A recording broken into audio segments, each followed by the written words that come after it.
இந்த சுவேதாம்பரம் என்பது அவங்க ஆடைகளை வந்து வெந்நீர் ஆடைகளை வந்து அணிவாங்க. திகம்பர் வந்து ஆடை வந்து அணிய மாட்டாங்க. இதை நீங்க பார்த்த உடனே நீங்க சொல்லிடலாம் இது வந்து விஜயநகர அரசருடைய காலத்தை சேர்ந்தது. குறிப்பாக பழைய கல்வெட்டுன்னு பார்த்தீங்கன்னா எங்க ஆதித்த சோழனுடைய கல்வெட்டு ரொம்ப பழமையான கல்வெட்டு. முதலாம் ஆதித்த சோழனுடைய கல்வெட்டு இருக்கு.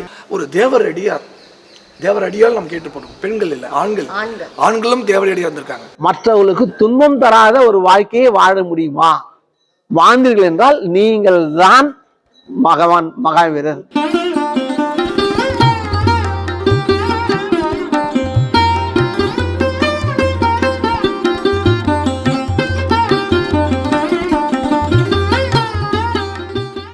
அனைவருக்கும் வணக்கம். மண்மரபு நேயர்கள் அனைவரையுமே வந்து நம்ம இப்போது நிற்கிற இடம் எங்கன்னா திண்டிவனத்துக்கு மிக அருகில் உள்ள மேல் சித்தாமூர் அப்படிங்கிற ஒரு சமணத்தை சார்ந்த ஒரு பெரிய கோயில். இது பெரிய கோயில். அந்த கோயில்கிட்ட நம்ம இருந்துட்டுருக்கோம்.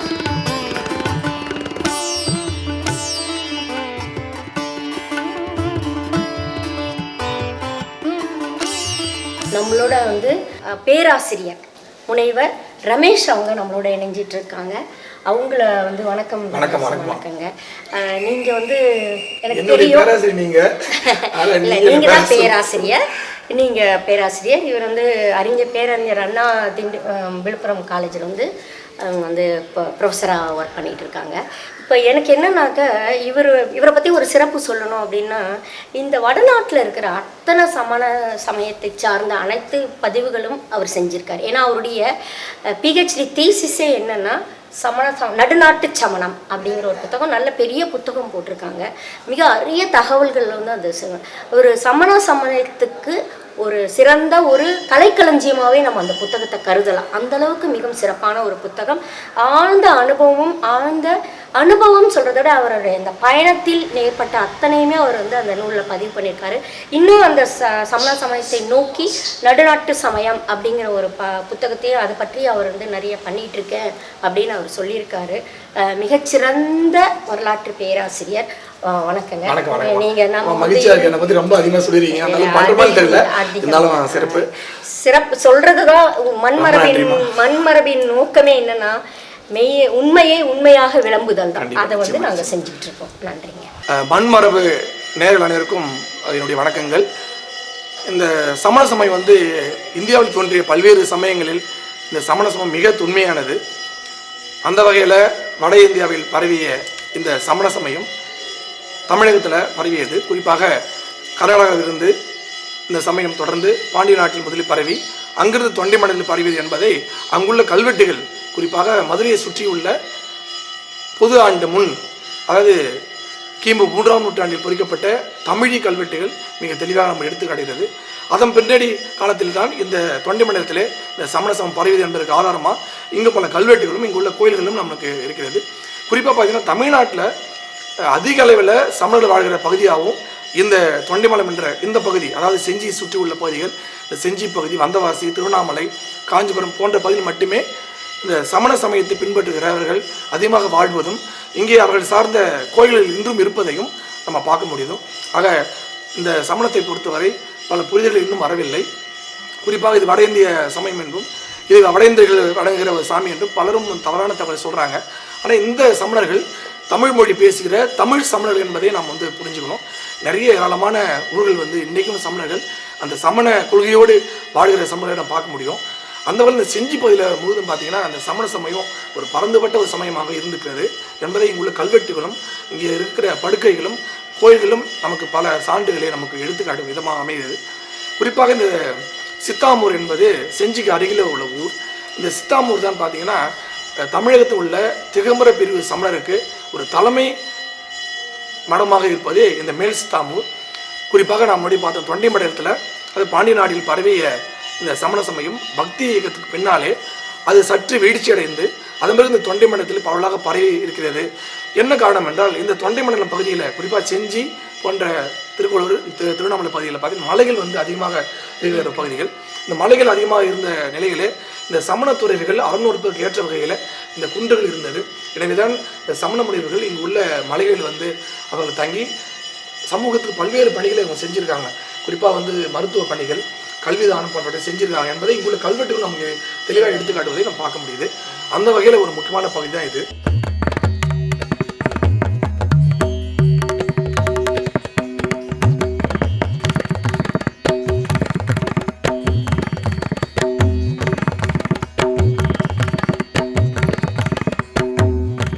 திகம்பரர்கள் பற்றி சொன்னீங்க, இது திகம்பரர்னு. அப்ப இன்னொரு பிரிவு இருந்திருக்கா? கண்டிப்பாம்மா. குறிப்பாக பார்த்தீங்கன்னா சமண பிரிவு பார்த்தீங்கன்னா வட தமிழ்நாட்டில், வட நாட்டில் பார்த்தீங்கன்னா திகம்பரம், சுவேதாம்பரம் அப்படின்னு 2 பிரிவுகள் இருந்திருக்காங்க. இந்த சுவேதாம்பரம் என்பது அவங்க ஆடைகளை வந்து வெண்ணிற ஆடைகளை வந்து அணிவாங்க. திகம்பரம் வந்து ஆடையை வந்து அணிய மாட்டாங்க. குறிப்பாக இவங்க எல்லாருக்குமே சொல்ல முடியாது, ஆனால் அந்த சமய துறைகள் மட்டும்தான் இது பொருந்தும். மக்கள் வந்து அப்படி இல்லை. இப்போ திகம்பரம் என்பது திக்கு ப்ளஸ் அம்பரம், திசைகளே ஆடையை உடைத்தவர்கள் என்று பேர். குறிப்பாக அந்த சமயத்தை பின்பற்றி சமண துறவிகளுக்கு மட்டும்தான், அது பொதுமக்களுக்கு அல்ல. ஏன்னா நிறைய சமண சமயத்தை போது இல்லறத்தார் ஒழுக்கம் பற்றியும் துறவர ஒழுக்கத்தை பற்றி 2 விதமான கருத்துக்கள் வந்து இருக்குது. ஆக துறவரம் கொண்டவர்கள், அதை திகம்பர பிரிவை சேர்ந்தவர்கள் ஆடைகளை அணிய மாட்டார்கள். ஆனால் சுவேதாம்பர பிரிவை சேர்ந்த அந்த துறவிகள் வெண்ணிற ஆடை வந்து அணிவார்கள் என்பது நமக்கு தெரியுது. அந்த வகையில் தமிழ்நாடு முழுவதும் பார்த்தீங்கன்னா இந்த திகம்பர பிரிவை சார்ந்த கோயில்களும் அதை பின்பற்றுவதும் தான் வந்து அதிகமாக இருக்காங்க. பின்னாடி தற்காலத்தில் சில பேர் வந்து சுவேதாம்பர சமயத்தை சேர்ந்த சிலர் வந்து இப்போ வந்து அண்மையில் அவர்கள் வந்து வராங்க. அது இந்த வடநாட்டிலேருந்து அந்த ஜெயின், ஆமாம், ஜெயின் வடநாட்டில் வந்து சரியா சொன்னீங்க, வட இந்தியாவில் வந்து அந்த ஜெயின் தான். ஆனால் இங்கே இருப்பவங்க வந்து சமணர்கள், குறிப்பாக அந்த நயினார்கள் என்று சொல்லுவாங்க. ஜெயினர்கள், நயினர் என்ற பொருள் இருக்கு. இங்கிருந்து இவங்க தமிழ் சமணர்கள், தமிழ் மொழி பேசுகிற விவசாய தொழிலை செய்கிற சேர்ந்தவர்கள். ஆமாம், கண்டிப்பாக வேளாண் தொழில் நிறைய நிலங்கள் வந்து இருந்தது. இப்பொழுது அவங்களுடைய நிலை விவசாயம் அந்த வீழ்ச்சியடைந்த பிறகு அவர் பல நகர்களுக்கும் சென்று அவர் மற்ற தொழில் செய்ய பார்க்க முடியுது. அந்த வகையில் குறிப்பாக தமிழ்நாட்டில் அந்த திகம்பர பிரிவுக்கான ஒரு தலைமை பீடமே இங்கே தான். தலைமை மடம் வந்து இங்கே இருக்குது. இன்றைக்கு வந்து மடாதிபதிகள் இருப்பதை நம்ம பார்க்குறோம். இந்த திகம்பர பிரிவு, இந்த சமண அந்த மடத்துக்கு பேர் வந்து ஜனகாஞ்சி மடம் என்றே பேர். ஆக தமிழ்நாட்டில் குறிப்பாக தொண்டை மண்டலத்தில் காஞ்சிபுரத்தில் பார்த்தீங்கன்னா ஜைன காஞ்சி அப்படின்ற ஒரு பகுதி இருந்தது. இப்போ திருப்பதி கொண்டு நம்ம சொல்கிறோம், அங்கே வந்து சைவ காஞ்சி, வைணவ காஞ்சி, பௌத்த காஞ்சி, சைன காஞ்சி இருக்குது. சைன காஞ்சி வந்து சமண காஞ்சி என்று சொல்கிறோம். இதுதான் திருப்பதி குன்றம். இதை பற்றி குறிப்பு வந்து பல்லவர் காலத்திலும் வருவதை நம்ம பார்க்குறோம். குறிப்பாக பல்லங்கோயில் எங்களுக்கு ஜீன காஞ்சியை பற்றியும் தனியா நீங்க எங்களுக்கு வந்து மண்மரபு நேயர்களுக்கு சொல்லணும். ஏன்னா திருப்பதி குன்றத்துக்கு போகணும், அதை பத்தி நிறைய செய்திகள் நீங்க சொல்லணும். அப்ப திருப்பதி குன்றத்துல பாத்தீங்கன்னா அந்த ஜீனகாஞ்சி அங்க உள்ள அந்த சமண துறைகளுக்கு வந்து இந்த சிம்மவர்மன் தம்முடைய கிபி அது 550 வாக்கில் வந்து பழங்குடி செப்பாடு வந்து எழுதி கொடுத்துருக்காங்க. அந்த செப்பேட்டில் என்ன சொல்லியிருக்காங்கன்னா அங்கே இருக்கிற அந்த சமண துறைகளுக்கும் அந்த சமண மடத்திற்குமான ஒரு தானத்தை கொடுத்துருக்காங்க. இதுதான் வந்து தமிழ்நாட்டை ரொம்ப தொன்மையான செப்பேடு சொல்லப்பட்டு பழங்குடி செப்பேடு அம்மாவுக்கு தெரியும். அந்த வகையில் அந்த செப்பேடு வந்து அது பன்மையானது.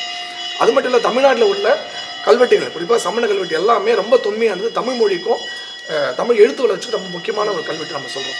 இன்றைக்கும் பார்த்தீங்கன்னா தமிழ்நாட்டில் வந்து ரொம்ப தொன்மையான கல்வெட்டுன்னு பார்த்தீங்கன்னா இது சமணம் சம்பந்த கல்வெட்டாக தான் இருக்குது. குறிப்பாக பாண்டிய நாட்டில் மதுரையை சுற்றிலும் உள்ள அனைத்து கல்வெட்டுகளுமே எல்லாமே சமணம் தொடர்பான கல்வெட்டுகள் என்பதை ஆய்வாளர்கள் சொல்கிறாங்க. எனக்கு இந்த கோயிலை பற்றி கொஞ்சம் இந்த கோயில் அவங்க மக்களுக்கு வந்து கண்டிப்பாக நிச்சயமாக. இப்போது இந்த செஞ்சிக்கு அருகாமையில் செஞ்சி பகுதியில் வந்து நிறைய சமணம் சான்று நிறைய இருக்குது. குறிப்பாக பார்த்தீங்கன்னா இங்கே உள்ள ஊரணி தங்கள் மலையில் படுக்கை வந்து அதிகமாக இருக்குது. இங்கே வந்து மேல்குடூர் மலை 8000 மலையிலையும் படுக்கை இருக்குது. அப்புறம் நெகனூர்பட்டி, தொண்டு போன்ற பல பகுதிகள் இங்கே அண்மையில் இருக்கிற சமண சான்றுகள் உள்ள பகுதிகள். அந்த வகையில் செஞ்சிக்கு அருகாமல் இருக்கிற இந்த பகுதியில் பார்த்தீங்கன்னா குறிப்பாக முன்னாடி சொன்னோம் தொண்டை மண்டலத்தில் அந்த ஜீனகாஞ்சி திருப்பருத்தி குன்றத்தில் மடம் இருந்திருக்கணும்.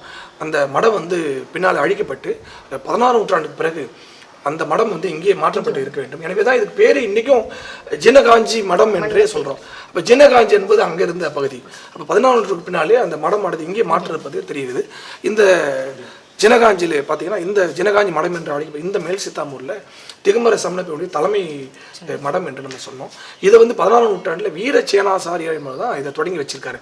இந்த வீர சேனாச்சாரியார் என்ன பண்ணியிருக்காரு, அவர் வந்து சரவணபெருமாளை சென்று அங்கேயே வந்து சமண சாஸ்திரங்களை படித்து அதன் பிறகு இங்கே மடத்தை நிர்மாணித்ததாகவும் குறிப்பு வருது. ஆனால் இதுக்கு முன்னாடி பார்த்தீங்கன்னா இந்த குறிப்பாக பழைய கல்வெட்டுன்னு பார்த்தீங்கன்னா எங்கள் ஆதித்த சோழனுடைய கல்வெட்டு ரொம்ப பழமையான கல்வெட்டு, முதலாம் ஆதித்த சோழனுடைய கல்வெட்டு இருக்குது. அதில் வந்து திருவூராம் காட்டாம்பள்ளி என்று இந்த இங்கே இருந்த சமணப்பள்ளி பற்றி அதில் குறிப்பு வருது. அப்போ அந்த காட்டாம்பள்ளியில் வந்து ஒத்துரைக்கும் மண்டபத்துக்கு வந்து ஒருத்தர் வந்து தானம் கொடுத்துக்கிறான். தானத்தில் வந்து அப்புறம் விலக்கறிக்கு தானம் கொடுத்துருக்கான். இப்போ ஒத்து உரைக்கும் மண்டபம் என்பது சமண அறங்களை எடுத்து உரைக்கும் மண்டபமாக இருக்கணும். ஏன்னா காட்டாம்பள்ளியில் ஒத்துரைக்கும் மண்டபத்துக்கு அப்படின்னு சொல்கிறான். அப்போ ஒத்துரைக்கும் என்பது அறங்களை சமண அறங்களை போதிக்கிற ஒரு இது இருக்குது. இது வந்து பார்த்தீங்கன்னா என்னுடைய காலம் வந்து 888 கிபி 888. முதலாம் ஆதித்த சோழனுடைய காலத்திலேயே இங்கு ஒரு சமணர்களை போதிக்கிற ஒரு மடம் ஒன்று இருந்திருக்க வேண்டும் என்பதை கல்வெட்டு மூலமாக நமக்கு தெரிகிறது. அப்போ இந்த கல்வெட்டு தான் நம்ம பழமையான கல்வெட்டு. அதன் பிறகு இந்த முதலாம் ஆதித்த சோழனுடைய மனைவி காடவன் கோவன் பாவையுடைய கல்வெட்டும் இங்கே காணப்படுது. அந்த கல்வெட்டு இந்த மொத்தம் பார்த்தீங்கன்னா அந்த மேல்சித்தாம்பூரில் 2 கோயில் இருக்குது. ஒன்று வந்து பார்ஸ்வநாதர் கோயில், இன்னும் ஒன்று மலைநாதர் கோயில். இப்போ பிரம்மாண்டமாக காட்சிக்கிற நம்ம நிற்கிற இடம் தான் வந்து பார்ஸ்வநாதருக்கான ஒரு தனி கோயிலாக இருக்குது. இது பின்னாடி பார்த்தீங்கன்னா மலைநாதர் கோயில், தற்போது மல்லிநாதர் கோயில்னு சொல்கிறாங்க. அந்த மலைநாதர் கோயிலில் ஒரு சின்ன ஒரு மலை இருக்குது. அந்த சின்ன மலையில் வந்து சிற்பங்கள் ரொம்ப அதிகமாக இருக்கும். பாகுபலி, அப்புறம் நேமினாருடைய சிற்பங்கள், மகாவீரருடைய சிற்பங்கள், ஆதினாவுடைய சிற்பங்கள், அப்புறம் தர்மதேவியுடைய சிற்பங்கள் ஒரு சின்ன பாயில் ரொம்ப அழகாக பண்ணியிருக்காங்க. இது எல்லாமே முற்கால சோழ காலத்தில் வந்து வடிக்கப்பட்ட சிற்பங்கள். அது கீழாகவே கல்வெட்டும் இருப்பதை பார்க்குறோம். அந்த காடவன் கோவில் பாவை என்ன பண்ணுறாங்க, மறுபடியும் இந்த அறங்களை வந்து மீட்பித்து கொடுத்துருக்காங்க அப்படின்னு வருது. அது காடவன் கோவன் பாவை, கணைக்கால் சோழருக்கு, நீடுபோ தேவி, நீலத்தி பீடம் வந்து சிற்றாம்பூர்னு வருது. அப்போது இன்னைக்கு மேல் சித்தாம்பு நம்ம சொல்கிறோம் இல்லையா, இந்த மேல் சித்தாம்பு வந்து கல்வெட்டில் சிற்றாமூர், சிறிய ஆமூர் என்று பொருள்படி வருது. சிற்றாமூர் என்ற பேர் பல இடங்களில் பார்க்குறோம். பல ஆமூர், நல்ல ஆமூர், கொண்ட ஆமூர், பல ஆமூர் பார்க்குறோம். இப்போ கூட பார்த்தீங்கன்னா அங்கே உப்பிலப்பாத்தில் வந்து கொண்டாமூர்லாம் வருது நிறைய. அது சிறுபாலாட்டுப்படையில் அள்ளிக்கூட கதைகள் வரும்போது வரும். ஆனால் அந்த ஆமூர் இந்த நிறைய ஆமூர் இருக்குது. திருவிழப்பாத்தில் ஒரு ஆமூர் இருக்குது, இங்கே ஒரு சிற்றாமூர், மேல் சித்தாமூர், கீழ் சித்தாமூர். இப்போ ஏன் இந்த மேல் சித்தாமூர் சொன்னாங்கன்னா, இங்கே பார்த்தீங்கன்னா திண்டிவனம் பக்கத்தில் பார்த்தீங்கன்னா அங்கே ஒரு ஊர் இருக்கு, அது கீழ் சித்தாமூர் இருக்கு. அப்போ இந்த ஊர் வந்து மேல் சித்தாமூர், இதனால வந்து மேற்கு இருக்கிறதால மேல் சித்தாமூர். இப்போ கல்வெட்டில் பார்த்தீங்கன்னா அந்த ஊருக்கு வந்து ஜெயங்கொண்ட சோழ மண்டலத்தில் சிங்கப்பூர் நாட்டில் வந்த ஊர். சிங்கப்பூர் நாட்டு சிற்றாமூர் அப்படின்னு சிற்றாமூர் வருது. அதுதான் வந்து இப்போ சித்தாமூர் நம்ம சொல்லலாம். சிற்றாமூர், சிறிய ஆமூர். எனக்கு ஒரு இன்ட்ரெஸ்டிங் என்னன்னா, அந்த சோழமா தேவியை பற்றி சொன்னீங்க, அது அவங்க வந்து ஜெயினா இருப்பாங்களோ? இல்லைம்மா, அப்படி இதில் என்ன பார்க்கணும்னா, நல்ல கேள்வி தான்மா இது, பலருக்கும் கேள்வி. குறிப்பாக வந்து சோழ அரசர்கள் வந்து பல அரசர்கள் சமய காழ்ப்புணர்ச்சி இல்லாமல் சமணத்துக்கும் பௌத்தத்துமான பல்வேறு தானங்களை கோயில் கட்டியிருக்காங்க. அது இருக்கு. இப்போ ஒன்றும் இல்லை. இப்போ குறிப்பாக பார்த்தீங்கன்னா ராஜராஜேஸ்வரனுடைய அக்கா வந்து குந்தவை. அந்த குந்தவை என்ன பண்ணுறாங்கன்னா, நம்ம திண்டிவனத்து பக்கத்தில் தாதாபுரம்ன்ற ஊர், அந்த ஊரில் குந்தவை ஜின்னாலயன்னு கோயில் கட்டியிருக்காங்க. அதே மாதிரி திருவண்ணாமலை மாவட்டத்தில் பார்த்தீங்கன்னா திருமலை என்ற ஊரில் அங்கே ஒரு குந்தவை ஜின்னாலயத்தை கட்டியிருக்காங்க. அதனால் இதை வச்சு நம்ம முடிவு பண்ண முடியாது. அவங்க வந்து அந்த பகுதி வாழ்கிற மக்களுடைய பெரும்பான்மை சமயம் அல்லது அவர்களுக்கு பின்பற்றுகிற சமயத்தை ஏற்ற மாதிரி அவங்க வந்து அதை தானம் பண்றாங்க. ஒரு பெண் அரசி வந்து அது மாதிரி நிறைய. அது ரைட். இல்ல, நீங்க சொன்ன மாதிரி குந்தவை எல்லாரும் பண்ணிருக்காங்க. அது உண்மை. இப்போ அரசர்களும் நிறைய பேர் ராஜேஸ்வரன் பண்ணியிருக்காங்க. ராஜேஸ்வரன் காலத்தில் அப்புறம் வந்து பாண்டியமலை நிறைய பேர் வந்து பண்ணியிருக்காங்க. இப்போ இங்கே பார்த்தீங்கன்னா மொத்தம் வந்து 13 கல்வெட்டுகள் இருக்குமா இங்கே. அதில் வந்து ரொம்ப பழமையானது பார்த்தா முதலாம் ஆதித்த சோழனுடைய கல்வெட்டு. அதன் பிறகு வந்து குலோத்துங்க சோழன், விக்ரம சோழன் கல்வெட்டு. இன்னும் ஒரு ரொம்ப சுவாரஸ்யமான செய்தி என்னன்னா, இந்த பார்ஸ்வநாதர் நம்மளும் சொல்லுங்க இல்லையா, மலைநாதர் கோயிலில் வந்து நீங்கள் சொன்ன மாதிரி காடவன் கோவன் பாவை. அந்த காடவன் கோவன் பாவை யார் அப்படின்னா 3ஆம் நந்தியுடைய மகளும் அதே நேரத்தில் ஆதித்த சோழனுடைய மனைவியாக இருக்கிறார். திரிபுவன மாதேவி தான் பேர். ஏன்னா காடவர் கோன் பாவை, அந்த காடவர் வம்சத்தில் பிறந்தவள், அது பல்லவர்களை குறிக்கும் காடவர் தான். அப்புறம் பார்த்தீங்கன்னா அந்த பெரிய புகழ்பெற்ற இந்த அம்மையார் தான் இங்கே ஏதோ ஒரு அறம் வந்து கொடுக்கப்பட்டு அது மீண்டும் வந்து அந்த அறம் சிதைக்கப்பட்டிருக்கிறது. அது மாதிரி அந்த அறத்தை மீண்டும் மீட்பித்து கொடுத்ததை பற்றி தான் அந்த பாடல் வடிவான கல்வெட்டு வந்து தெரிவிக்குது. அதை நம்ம மலைநாத கோயிலில் பார்ப்போம். இந்த பார்ஸ்வநாதர் கோயிலை பொறுத்த வரைக்கும் விக்ரம சோழன் கல்வெட்டு வந்து நமக்கு வருது இங்கே. அந்த விக்ரம சோழன் கல்வெட்டு பார்த்தீங்கன்னா அந்த விக்ரம சோழன் என்ன பண்ணுறாரு, கிட்டத்தட்ட 92 ஊர்களை வந்து தானம் கொடுத்துருக்காரு. அது 92 ஊர்களில் 3 மா, ஒரு ஊர்லேயே ஒரு 3 மா அளவுள்ள நிலத்தை வந்து 92 ஊரில் கொடுத்துருக்காரு. இப்போது ஊர் பெயராய்வுக்கு இந்த கல்வெட்டு முக்கியமான கல்வெட்டு. அப்போ 92 ஊருடைய பெயர்களும் இந்த விக்ரம சோழன் கல்வெட்டில் வருவதை நம்ம பார்க்க முடியும். அப்போ அந்த 92 ஊர்களில் ஒரு ஊரில் 3 மா வீதம் அவர் இந்த கோயிலுக்கு இந்த கோயிலுக்கு வந்து கொடுத்துருக்காரு அப்படின்னு வந்து கல்வெட்டில் வந்து வருது. இப்போ சோழ மன்னன் விக்ரம சோழனுடைய ஆட்சி காலத்தில் பார்த்தீங்கன்னா இந்த கோயிலுக்கு பல தானங்கள் கொடுத்தா சொன்னோம். அப்போ பார்த்தீங்கன்னா இந்த ஊர் சித்தாமூர் என்றும் இங்கே உள்ள சாமிக்கு பண்ணால் சிங்கபுரிநாதர் அப்படின்னு கல்வெட்டு குறிப்பு. சிங்கபுரிநாதர் இப்போ சிங்கப்பூரம் உங்களுக்கு தெரியும், நம்மளுக்கு செஞ்சி பக்கத்தில் சிங்கவரம் என்று படைக்கப்படுது. பல காலத்துலேயே வந்து சிங்கபுரம் அப்படின்னு வரதும் பிறகு சிங்கப்பூர் நாட்டோட பிரிவில் வரதும் பார்க்குறோம். ஆக அந்த சிங்கப்பூர் நாட்டில் இந்த ஊர் இருக்கிறதால சிங்கபுரிநாதர் அந்த சாமிக்கு பேரே வந்து இந்த நாட்டுப்பிரிவில் சேர்த்து சிங்கப்பூரி நாடுன்னு ஒரு கல்வெட்டு வரதை பார்க்குறோம். அப்போ அப்புறம் இன்னொரு கல்வெட்டு பார்த்தீங்கன்னா பாரிச தேவர்னு வருது. பார்சுனாதுக்கு பாரிச தேவர் சோழ கல்வெட்டில் வருது. அது 2ஆம் ராஜாதிராஜன் கல்வெட்டு.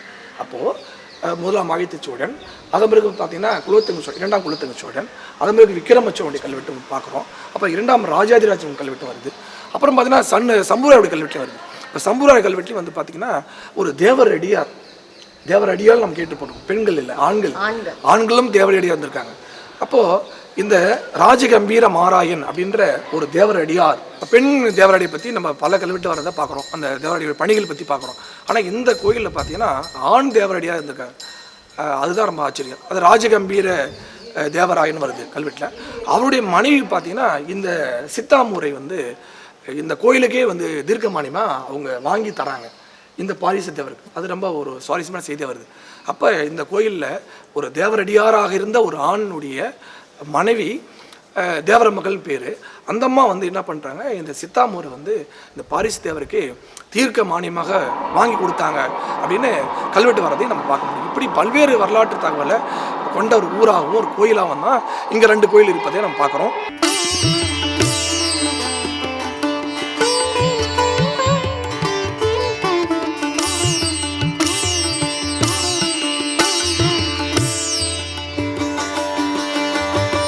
மண்மரபு நேயர்களுக்கு ஒரு செய்தி நான் சொல்லணும்னு நினைக்கிறேன். ஏன்னா இப்போ நாம் பார்க்குறோம் இல்லையா, இந்த வடிவம் வந்து கொடிப்பெண் அப்படின்னு சொல்லுவாங்க. இது வந்து விஜயநகர அரசர்களுடைய காலத்தில் மிகவும் சிறப்பாக இருந்தது. இந்த ஒரு பக்கம் ஒரு கொடிப்பெண், அந்த பக்கம் ஒரு கொடிப்பெண் இருப்பாங்க. இதை நீங்கள் பார்த்த உடனே நீங்கள் சொல்லிடலாம் இது வந்து விஜயநகர அரசருடைய காலத்தை சேர்ந்தது அப்படின்னு நம்ம வந்து தீர்மானித்து இதை வந்து நம்ம சொல்லிடலாம். ஏன்னா அந்த கொண்டை அமைப்பு, அவங்களுடைய முக அமைப்பு, இந்த கொடி மகளிர், அதனால் நீங்கள் இது எல்லாமே வந்து பார்க்கலாம். இந்த பாருங்கள் 2 குரங்கு, இந்த மாதிரி அமைப்பு எல்லாமே இருக்கும். இன்னும் வந்து பார்க்கணும் அப்படின்னு சொன்னால் இந்த அமைப்பு இருக்குது பாருங்கள், இந்த மாதிரி அமைப்பு வந்து எல்லா சோழர் காலத்திய கோயில்கள் அனைத்திலுமே இந்த மாதிரி அமைப்பு இருக்கும். இப்போ இங்கே அந்த அமைப்பில் பார்த்திங்கன்னா நாங்கள் சமீபத்தில் திருபுவனம் போயிருந்தோம். அப்போ திருபுவனத்தில் பார்க்கும்போது 2 இந்த வாயில் காப்பல்லையுமே பார்த்திங்கன்னா நடன மங்கையர், தலைக்கோழி, அதாவது ஒரு பெண் வந்து மிகச்சிறந்த ஆடல் கலையில் சிறந்தவள் அப்படின்னா அவளுக்கு ஒரு தலைக்கோழி பட்டம் கொடுப்பாங்க. உங்கள் எல்லாருக்குமே தெரியும் மாதவியை பற்றி. மாதவி வந்து தலைக்கோழி பட்டம் வாங்கினவங்க அப்படின்ட்டு. ஸோ அது மாதிரி இந்த பட்டம் வாங்கின அந்த பெண்களுடைய அத்தனை சிற்பங்களும், அதாவது நடன மகளிர், அவங்களுடைய அந்த வாசிப்பறவங்க எல்லாமே, அதாவது மேலம் வாசிப்பறவங்க அத்தனை இதுவுமே வந்து திருபுவனத்தில் நம்ம பார்க்கலாம் இந்த மாதிரி. ஆனால் இந்த கோயிலில் மிகச்சிறப்பு நம்மளுக்கு சமண தீர்த்தங்களுடைய அத்தனை உருவங்களுமே இங்கே போட்டிருக்காங்க. இதுதான் வந்து நம்ம வந்து சிறப்பாக பார்க்கலாம். அதுவும் வந்து நம்ம இப்போ இதை வந்து பாஸ்வரநாதர்னு நம்ம அறிஞர் சொன்னாங்க. இதுதான் பாஸ்வரநாதர்.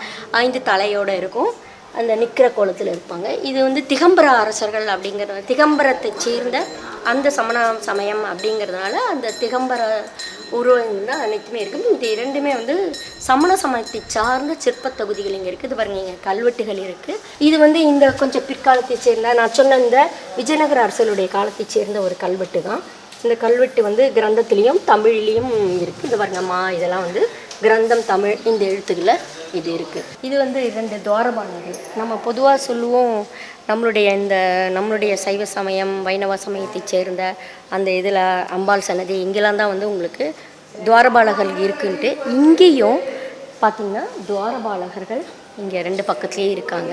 ஸோ இது வந்து ஒரு சமணத்தை சேர்ந்ததாக இருந்தாலும் இந்த இந்துன்னு சொல்கிறத விட இந்த சைவ வைணவ சமய அந்த துவாரபாலர்களுடைய அந்த சிற்பங்களும் வந்து அதே மாதிரியான சிற்பங்களும் இங்கே வந்து காட்சிக்கு இருக்குது. இது வந்து மிகவும் சிறப்பு. அதை விட பாருங்களேன், இங்கே வந்து ஒரு சிறப்பாக ஒரு பெண், அந்த பெண்ணுடைய முடி எப்படி இருக்குது பாருங்கள். இப்போ நம்மளாம் வந்து முன்னாடிலாம் குஞ்சலான்னு வச்சுப்பாங்க, இந்த குஞ்சலாம் கட்டியிருக்காங்க. அழகான ஒரு கொண்டை தலை, இது நெத்தி சுட்டி, பிறை நிலா, அவங்க அழகான மூக்குத்தி, இது அவங்களுடைய ஆடையான அலங்காரம் ரொம்ப சிறப்பாக இருக்குது. இதை பார்க்கும்போதே மிகவும் மகிழ்ச்சியாக இருக்குது. அங்கே பாருங்கள், அந்த பக்கம் சாமரம் வீசுகிற ஒரு பெண், தலைமுடி, அவங்களுடைய இது கொண்ட நெத்தி சுட்டி, இவங்களுடைய அந்த தலைமுடி அமைப்பு பின்னல் இது சிறப்பாக. இங்கே பாருங்கள், ஒரு சமண சமயத்தை சேர்ந்த ஒரு துறவி நிற்கிறாங்க. துறவி நிற்கிறாங்க. அவர் வந்து அவருங்க இது வந்து இதுக்கு பேர் வந்து மயிர்பீலின்னு பேர். அது வந்து அவங்க போகும்போது அவங்க என்ன பண்ணுவாங்க, அவங்களுக்கு வந்து இது பண்ணிக்கிட்டே போவாங்க. அதாவது அவங்களுக்கு வந்து ஆமாம், காலில் கூட எதுவுமே பூச்சிட்டு கூட படக்கூடாது அப்படின்ட்டு மயிர்பீலினா மயிலுடைய அந்த இறகினால் ஆன அந்த இதை வச்சு எடுத்துகிட்டு போவாங்க அப்படிங்கிறது நமக்கு மிகவும் சிறப்பு. பாருங்க, அனைத்துமே வந்து பார்த்திங்கன்னா சமண சமயம், பௌத்தம் எல்லாத்துக்குமே வந்து இந்த மாதிரி சிற்பங்கள் தான் அதிக அளவில் இருக்கும். இது வந்து பார்த்திங்கன்னா யார் இது சொல்லுங்கள் பார்ப்போம். சரஸ்வதி. அவங்களது சரஸ்வதினும் சொல்லலாம், சரஸ்வதின்னு. வீணையோட எங்கே இருக்காங்க? அன்னபரணம். சிம்மம் பாருங்கள், எவ்வளோ அழகான சிம்மம். எல்லாமே சொல்கிற மாதிரி மிகவும் சிறப்பாக இருக்குல்ல. சமணத்திலே பார்த்திங்கன்னா 24 தீர்த்தங்கர்கள் சொல்லுவாங்க. ஸோ அதனால் முதல்ல ஆதிநாதர் தொடங்கி அவங்க ஃபுல்லாக சமண தீர்த்தங்கள் இருப்பாங்க. கடைசியாக இருக்கிறவர் மகாவீரர். ஸோ அதனால் சமண சமயம் வந்து ஒத்தரை சார்ந்ததல்ல, 24 தீர்த்தங்கர்களும் அதை வந்து நமக்கு கொண்டு வந்து கொடுத்துருக்காங்க அப்படிங்கிறது நமக்கு இது வழியாக தெரியுது. இங்கே பாருங்கள், இவங்களுடைய இது பார்த்திங்கன்னா இந்த இது பார்த்திங்கன்னா நாங்கள்லாம் அந்த காலத்தில் இது வச்சுப்போம், அதாவது நம்மளுடைய தாழம்பூ, அந்த தாழம்பூவை கட் பண்ணி அழகாக வச்சுப்பாங்க. ஸோ அந்த தாழம்பூவால் அந்த இது பார்த்திங்களா இல்லை அருமையாக இருக்குது. மிக சிறப்பு சிறப்பு. இது கையில் இருக்கிறது வெண்கொற்ற கொடையாம்மா? சாமரம். சாமரம் இசர் பெண் தான் இவங்கெல்லாம் வந்து அவங்களுடைய அதாவது என்ன சொல்லுவாங்கன்னா யக்ஷின்னு சொல்லுவாங்க. அவங்களுக்கு வந்து சமண சமயத்தை சேர்ந்த அந்த யக்ஷரும் இருப்பாங்க, யக்ஷியும் இருப்பாங்க. அம்பிகா யக்ஷி இருப்பாங்க. இவங்க புத்த சமயத்துக்கு தாரா இருப்பாங்க. இவங்களுக்கு வந்து அம்பிகா, இந்த மாதிரி நிறைய யக்ஷங்களும் யக்ஷிகளும் இருப்பாங்க. அவங்களுக்கு வந்து அவங்களுடைய அந்த சிறப்பான அந்த இது இருக்கும். மகாவீரருக்கு என்ன இருக்கும் சொல்லுங்கள் பார்ப்போம். ஒவ்வொருத்தருக்கும் ஒரு சிம்பல் இருக்கும். பாசுபாநாதன் எடுத்துக்கிட்டோன்னா மேலே 5 தலை நாகம், அது அவருக்கு ஒரு இது இருக்கும். மகாவீரர் நின்ற நிலையில் அமர்ந்த நிலையிலும் இருப்பார். அவருக்கு வந்து ஒரு இது இருக்கும், அவருக்கு வந்து ஒரு வாகனம் இருக்கும். என்ன வாகனமாக இருக்கும்? மகாவீரருக்கு ஒரு வாகனம் இருக்கும், ஆதிநாதருக்கு ஒரு வாகனம் இருக்கும். ஆதிநாதருக்கு நந்தி இருக்கும். நந்தி சரிங்களா? கிருஷ்ணர் வந்து 2 கையால பிடிச்சி ஊதுவார், நேமிநாதர் ஒரே கையாலே ஊதுவார். அவ்வளோ பலசாலி. இது யாரு? இல்ல, இதுதான் அந்த சிற்பம் தான். இதுதான் இவ்வளோ நேரம் தேடினேன். பாருங்க, கண்ணில் மாட்டிடுச்சு. ஆமா, கிருஷ்ணர் வந்து 2 கையால ஊதுவார் அந்த இதை வச்சுக்கிட்டு. நேமிநாதர் பலவான இருக்கிறதுனால தான் அந்த இந்த ஒரு கையில வில்லு, ஒரு கையில சங்கு வச்சிருக்காரு. இங்க இருக்கிற எல்லா பகவானுக்கும் யட்ச இருக்கும். 24 தீர்த்தங்கருக்கும் யட்சி. பார்ஸ்வநாதருக்கு தரணேந்திரன், பத்மாவதி. பார்ஸ்வநாதருக்கு காவல் தெய்வம். அவங்களோட நிஷ்டையை கலைக்காம இருக்கிறதுக்காக இருக்கிறவங்க தரணேந்திரன், பத்மாவதி. யக்ஷி அவங்களோட தவத்தை இயக்கினா அவங்களுடைய தவத்தை கலைக்காம 2 பார்க்கறதுக்காக. நான் அதை இவ்வளோ நேரம் தேடிக்கிட்டு இருக்கேன், அதை சொல்லணுன்றதுக்காக தான். இப்போ நம்ம நிற்கிறது வந்து பாகுபலி சிற்பம். இது வந்து எல்லாருக்குமே உலக அளவு புகழ்பெற்ற சரவணபெல்கோலா அப்படிங்கிறது மைசூரில் இருக்குது, கர்நாடகாவில் ஹசன் மாவட்டத்தில் இருக்குது. அங்கே இருக்கிற அந்த சிற்பம் இந்த சிற்பம் வந்து சிற்பம் சொல்கிறத விட இந்த இறை உருவம், இவர் வந்து சரவணபெல்கோலா இருக்கிற இறை உருவம் பாகுபலி அப்படின்னு சொல்லுவாங்க. இங்கே வாங்க சுரேஷ். இப்போ வந்து இந்த பாகுபலி அவர் வந்து நீங்கள் பார்த்துருக்கீங்களா? சரவணபெல்கோலா போய் பார்த்துருக்கீங்களா? போனதில்லை. மகா அபிஷேகம்னு ஒன்று நடத்துவாங்க, ரொம்ப பிரம்மாண்டமாக இருக்கும். அவருக்கு நடக்கும்போது 100 அடி சிலைக்கு மேலே இருந்து இது பண்ணும்போது கடைசியாக இருந்த இந்திய ஜனாதிபதி கூட அதில் பார்ட்டிசிபேட் பண்ணதாக சொல்லுவாங்க. ஸோ அவ்வளோ சிறப்பு மிக்க ஒரு இது. ஓகே, அது வந்து பெரிய அளவில் உலக அளவில் எல்லாருமே வந்து ரொம்ப முக்கியமானது. இந்த பெரிய மடம் கூட தான் இது மத்திய தொல்லியல் துறையோட கட்டுப்பாட்டில் தான் அங்கே இருக்குதுன்னு நான் நினைக்கிறேன் நான். ஸோ அவருடைய அந்த உருவம் வச்சுருக்காங்க பாருங்கள். இந்த அழகான வந்து இந்த இது, அதாவது இலை கொடி போகிற மாதிரி தவநிலையில் இருக்கும்போது அவரை சுற்றி அந்த இலை கொடிகள்லாம் வந்து வளர்ந்துருச்சு அப்படின்ட்டு நம்ம கேள்வி. அந்த நெஞ்சில் முக்கோணம் மாதிரி இருக்கே, அது என்ன? அதுதான் வந்து எல்லா சமண சமயத்துக்கு சார்ந்தவர்களுக்கு இருக்கிற ஒரு வலது இருக்கிற ஒரு சிம்பல். அது சொல்லுவாங்க, ஸ்ரீவத்சம்னு சொல்லுவாங்க. ஸ்ரீவத்சம் அப்படி எல்லாருக்குமே இருக்கும். புனித குறியீடு, புனித குறியீடாக இருக்கும்.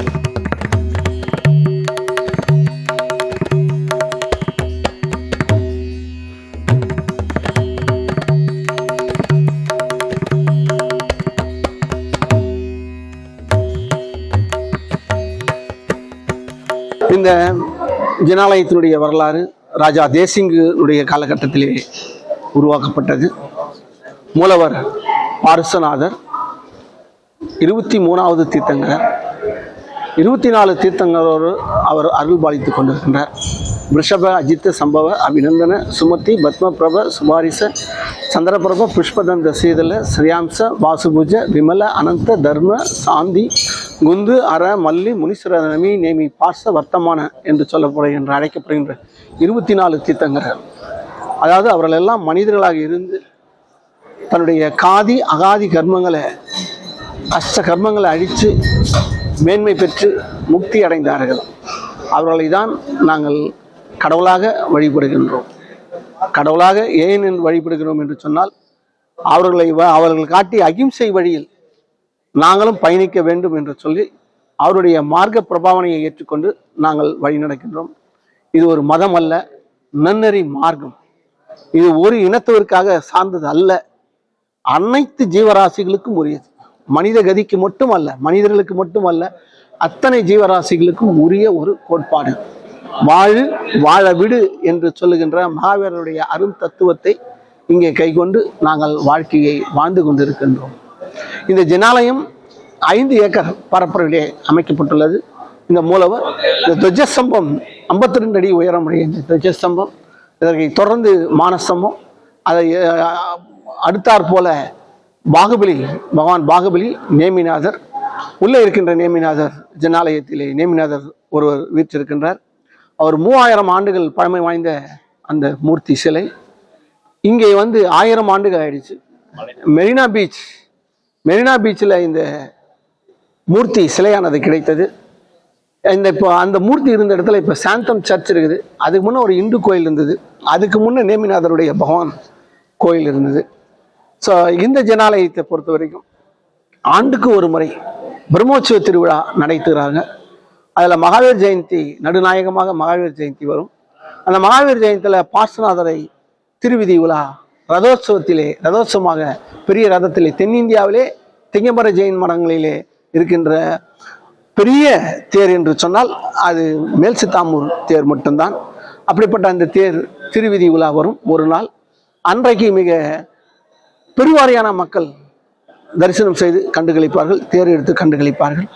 பகவானுடைய புண்ணியத்தை பெறுகின்ற ஒரு வாய்ப்பு ஆண்டுக்கு ஒரு முறை அத்தனை மாநிலத்திலும் வெளிநாட்டவரும் இதை பங்கு கொள்கிறார்கள். இந்த திருவிழாவில் இங்கே பெரிய ரதம் இருக்கின்றது. 800 ஆண்டுகள் பழமையான ரதம் என்று சொல்லுகிறார்கள். அதாவது ஜனபாலகன் அபிஷேகம் செய்கின்ற இடம் தேரட்டி, பின்னாடி மலைநாதர் ஜனாலயம் இருக்கிறது. தமிழகத்தில் அத்தனை இருக்கின்ற திகம்பர ஜனாலயத்துக்கும் தலைமைப்பிடமாக இந்த ஜனகாஞ்சி ஜெயின் மடம் திகழ்கிறது. இங்கே 800 ஆண்டுகள் ஆயிடுச்சு. இந்த மடம் இங்கே 800 ஆண்டுகள் ஆயிடுச்சு. 800 ஆண்டுகளுக்கு முன்னாடி இது காஞ்சிபுரம் திருப்பதி குன்றத்திலே இருந்தது. அங்கே அரசர்களுடைய தொந்தரவுகளால் பல்லவர்களுடைய ஆட்சி காலத்திலே சில கருத்து வேறுபாடுகளால் அங்கிருந்து இங்கே இடம்பெயர்ந்தது. இதுதான் இந்த மடத்தினுடைய வரலாறு. இந்த மடத்தினுடைய மடாதிபதிகளாக ஸ்ரீ லட்சுமிசேன பட்டார பட்டாச்சாரிய மகாசாமிகள் மற்றும் இளையசாமிகளாகிய நாங்கள் பரிபாலித்துக் கொண்டு வருகின்றோம். சமணம் தமிழுக்கு செஞ்ச படை. தமிழும் சமணத்தை பிரிக்க முடியாது. சமணம் இல்லை என்று சொன்னால் தமிழ் இல்லை, தமிழ் இல்லை என்று சொன்னால் சமணம் இல்லை. ஏன்னா தமிழ்ல இருக்கின்ற அத்தனை படைப்புகளையும் எடுத்துவிட்டு பார்த்தோமானால் அங்கே வெற்றிடம் தான் இருக்கு. சமணத்தை நீக்கிவிட்டு தமிழை பார்த்தோம் என்றால் சமணம் வெற்றிடமா இருக்கும். ரெண்டுமே ஒன்றோடு ஒன்று பிணைந்தவை, உயிரோடு உயிராய் கலந்தவை, தமிழும் சமணம். அதனால ஒன்றும் பண்ண முடியாது. அதே மாதிரி சமணம் தோன்றிய காலமும் தமிழ் தோன்றிய காலமும் தெரியாது. அவர் தான் வாலி சொல்லுவார், முத்தமிழ் தான் மூலகத்தில் மூத்த மொழி, முத்தமிழ் தான் மூலகத்தில் மூத்த மொழி, முதல் முதலாய் ஊமை உலகத்தின் உதடுகளில் பூத்த மொழி, முதல் முதலாய் ஊமை உலகத்தின் உதடுகளில் பூத்த மொழி. மோனை மலர்களை எதுகை நார் கொண்டு ஆணைமுகன் தந்தை அவன் அழகுபட கோர்த்த மொழி. மோனை மலர்களை எதுகை நார் கொண்டு ஆணைமுகன் தந்தை அவன் அழகுபட கோர்த்த மொழி. ஆணைமுகன் தந்தை விநாயகர், விநாயகருடைய தகப்பனார் சிவன். மோனை மலர்களை எதுகை நார் கொண்டு ஆணைமுகன் தந்தை அவன் அழகுபட கோர்த்த மொழி. மொத்தத்தில் முத்தமிழ் தான் மூதறிவாளருக்கு மூன்றாம் மொழி. பார் பிறந்த தேதியினை பகல் அறியும், பார் பிறந்த தேதியினை பகல் அறியும், கார் பிறந்த தேதியினை கடல் அறியும், நிலத்தடியில் வேர் பிறந்த தேதியினை விதை அறியும், நற்றமிழின் சீர் பிறந்த தேதியினை ஜெகத்தினில் யார் அறிவார். அந்த மாதிரி சமணம் தோன்றியதும் யாருக்கும் தெரியாது, தமிழ் தோன்றிய வரலாறும் யாருக்கும் தெரியாது. ஊமையா இருக்கின்ற பொழுது வாயிலே உதித்த மொழி எது என்று சொன்னால் அது தமிழ் தான். நாம் எல்லாருக்கும் செம்மொழியாக இருந்தாலும் கூட நமக்கு செம்மொழி கடைசியாக தான் கிடைக்கப்பட்டது. அது வேற, அது அங்கீகாரம் என்பது வேற. அங்கீகாரம் என்பது சிலர் அங்கீகரிக்கப்பட வேண்டியது. தமிழுக்கு அங்கீகாரம் தேவையில்லை. தமிழ் எல்லாம் அனைத்தையும் அங்கீகாரத்துக்கு உட்பட்டது, அனைத்தையும் அங்கீகரிக்கின்றது தமிழ். ஆனால் அதை அங்கீகரிக்க வேண்டிய அவசியம் இல்லாத காரணத்தினால் கடைசியாக நமக்கு செம்மொழி என்று கிடைத்தது. ஆக நாம் பின்னோக்கி இல்லை, ரொம்ப ரொம்ப பின்னோக்கி இருக்கின்றோம். நாம தான் மூத்த குடிகள், உலகத்துடைய மூத்த குடிகள், ஆதிக்குடிகளாக வாழ்ந்து கொண்டிருக்கிறோம். தமிழர் மரபு என்று சொல்லி தலை நிமிர்ந்து நில்லுங்கள். மருத்துவ துறையில குறைஞ்சு போச்சு, கல்வித்துறையிலையும் மற்ற சேவைகள்லையும் சமன் தொடருது. ஒரு காலத்துல இதை கடைபிடிச்சுதான் கிறிஸ்துவர்கள் பள்ளிக்கூடங்களையும் ஆஸ்பத்திரியிலும் தன்னுடைய சர்ச்சை வளாகத்திலே நடத்தி வந்தார்கள்.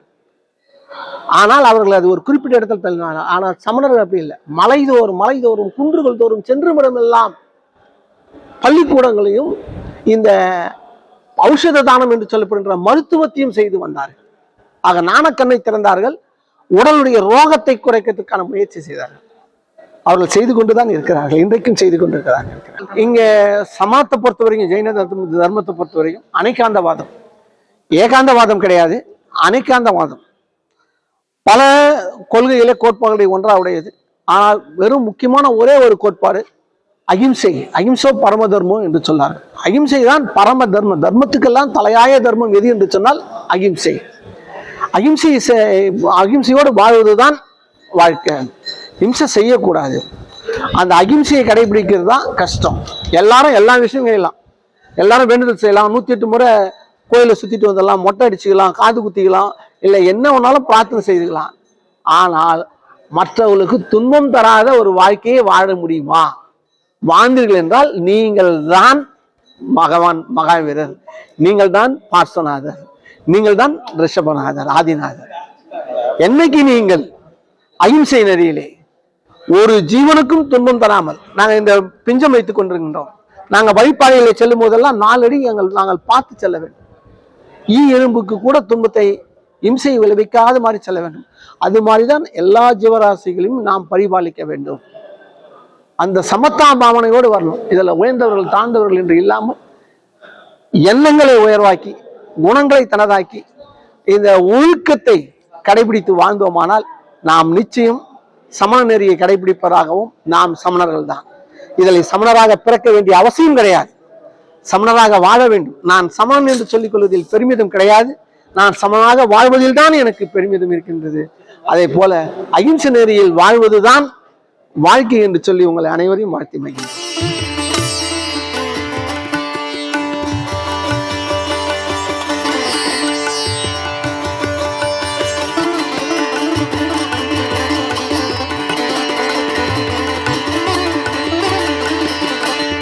இது வரைக்கும் நிறைய சைவ வைணவ கோயில்களுக்கு போயிருப்போம், நிறைய விஷயங்களை பார்த்துருப்போம். ஆனால் முதல் முறையாக ஒரு சமண கோயிலும் இப்படிதான் இருக்கும், வேற பெரிய எந்த கட்டுமான வேறுபாடும் இருக்காது அப்படின்றது உங்களுக்கு காமிக்கணும் அப்படின்றதுக்காக முக்கியமாக இந்த இடத்த தேர்ந்தெடுத்தது. அதே மாதிரி இந்த 3த்தையும் நீங்கள் ஒரே இடத்துல ஐயா காமிச்சிருப்பாரு.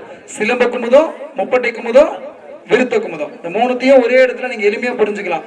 சிலம்பம்னா ஒன்றும் இல்லை, ஒரு வளையமாக இருக்கும், அது சிலம்பம். 3 பட்டையாக இருக்கிறது முப்பட்டை குமுதம். அங்கே இந்த விருத்த குமுதம் அப்படின்றது ஒரு அரை வட்டமாக இருக்கும். அது இந்த மாதிரி எண் பட்டையாவும் 16 பட்டையாவுமே கூட வரும். அதை வந்து என்ன சொல்லுவோம் அப்படின்னு பார்த்தீங்கன்னா, இந்த மாதிரி 16 பட்டையா அந்த விருத்த வடிவில் வளைஞ்ச மாதிரி இருக்கிறது விருத்த குமுதம். ஸோ இந்த 3 ஒரே இடத்துல காமிக்கலாம், உங்களுக்கு புரியும் அப்படின்றதுக்காக இந்த இடத்துல தேர்ந்தெடுத்தது. இதுல உடம்பு நல்லா ஏறுது, உடம்பு வந்து மேலே ஏறுற மாதிரி. நாங்க ஏறத ஃபர்ஸ்ட் பார்த்தோம். ஆமா, அப்புறம் அங்கிட்டு போனா இறங்குது. இங்க பாருங்க, இங்க அழகா ஏறுறது நல்லா தெரியும் உடம்பு. அழகா இருக்கு, ரொம்ப அழகா இருக்கு. அது எவ்வளவு அழகா இருக்கு. இறங்குது, அங்க ஏறுது பாருங்க. சிற்பிகள் வந்து அவங்க என்ன பாக்குறாங்களோ அதை இப்ப இந்த அமைப்பு வந்து எல்லா இடத்துலயுமே இல்லை. ஆமா. சோ இந்த இடத்துல நீங்க சொன்ன மாதிரி இந்த உடும்பு இங்க போறத பாத்துருப்பாங்க. அதை வந்து நினைச்சிட்டாங்க ஒரு இடத்துல போற மாதிரி, இன்னொரு இடத்துல இறங்குற மாதிரி அவங்களும் நினைச்சிட்டாங்க, செதுக்கிட்டாங்க.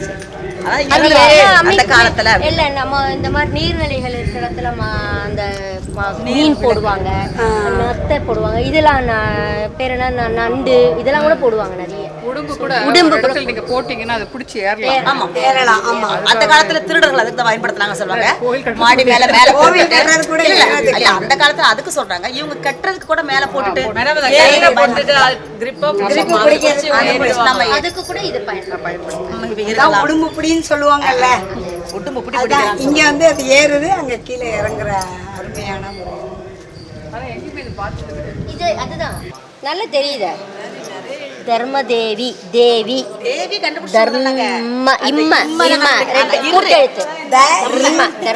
முன்னாடி வந்து நேச்சுரல் இல்ல. இரு வந்து நமக்கு இந்த இடத்துல வராது.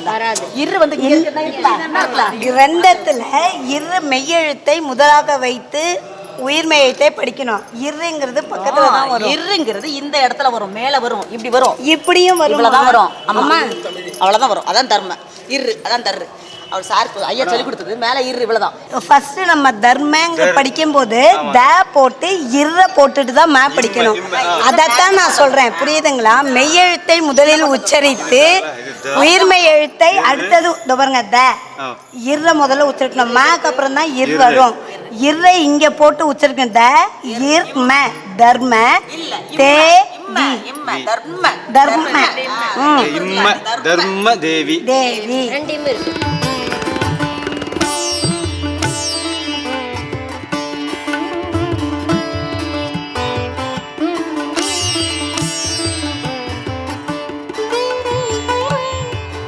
மண்மரப்பு நேயர்கள் அனைவருமே வந்து இத்தனை நேரம் இதுவரைக்கும் நம்ம வந்து மேல் சித்தாமூரில் மிக சிறப்பாக எல்லாத்தையுமே பல செய்திகளை, அதுவும் குறிப்பாக அந்த சோழர் காலத்திய கல்வெட்டு, அந்த சோழர் காலத்திய அந்த உருவ அமைப்பை பல்லவர் காலத்தை சேர்ந்த தாளபுரீஸ்வரர் பனமலையில் இருக்கிற அந்த தேவியோடு ஒப்பிட்டு குறித்து விளக்கிய முனைவர் ரமேஷ் அவர்களுக்கு மிகவும் நன்றி.